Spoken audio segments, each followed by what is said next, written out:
આ વાર્તા છે ગજ્જુ હાથી અને મિત્તુ ચકલીની.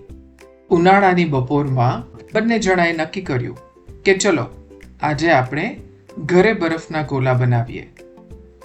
ગજ્જુ હાથીએ બરફ પર સૂંઢ મારી અને બરફ તોડ્યો અને એટલી જ વારમાં બધો બરફ મિત્તુ ચકલી ઉપર ઉડ્યો અને આખું રસોડું બરફ થઈ ગયું. શું લાગે છે, બંને જણા થઈને બરફના ગોલા બનાવી શકશે? ચલો જોઈએ આ હસાહસીની વાર્તા. ઉનાળાની બળબડતી ગરમીમાં ગજ્જુ અને મિત્તુ ગોળા ખાવા દોડ્યા, પણ ગોળાવાળા કાકાની લારી ક્યાંય હતી જ નહીં. ગજ્જુ ધડામ કરતો બેસી ગયો અને બોલ્યો, મારો ગોળો, મારો ગોળો. ગજ્જુ અને મિત્તુ બંને રડવા લાગ્યા.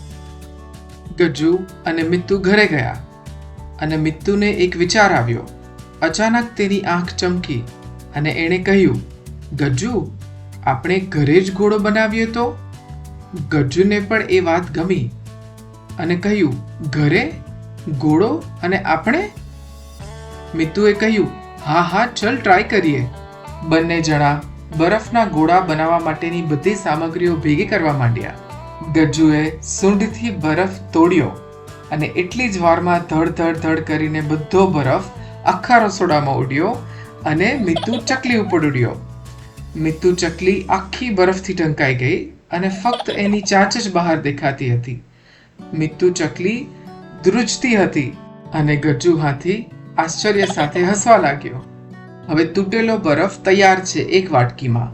હવે વારો છે રંગ નાખવાનો. પરંતુ અહીંયા પણ ગડબડ.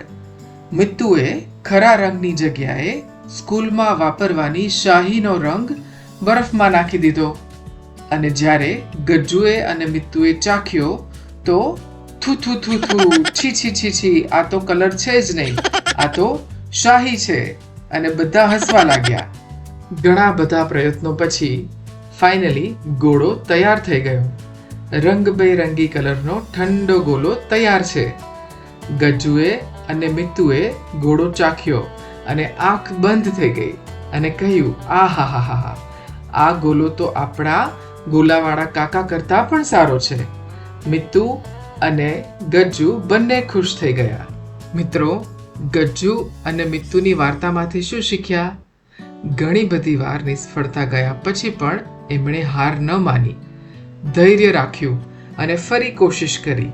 કોઈ વસ્તુ ન ફાવે તો હિંમત ન હારો, ફરી ટ્રાય કરો, સફળતા જરૂર મળશે.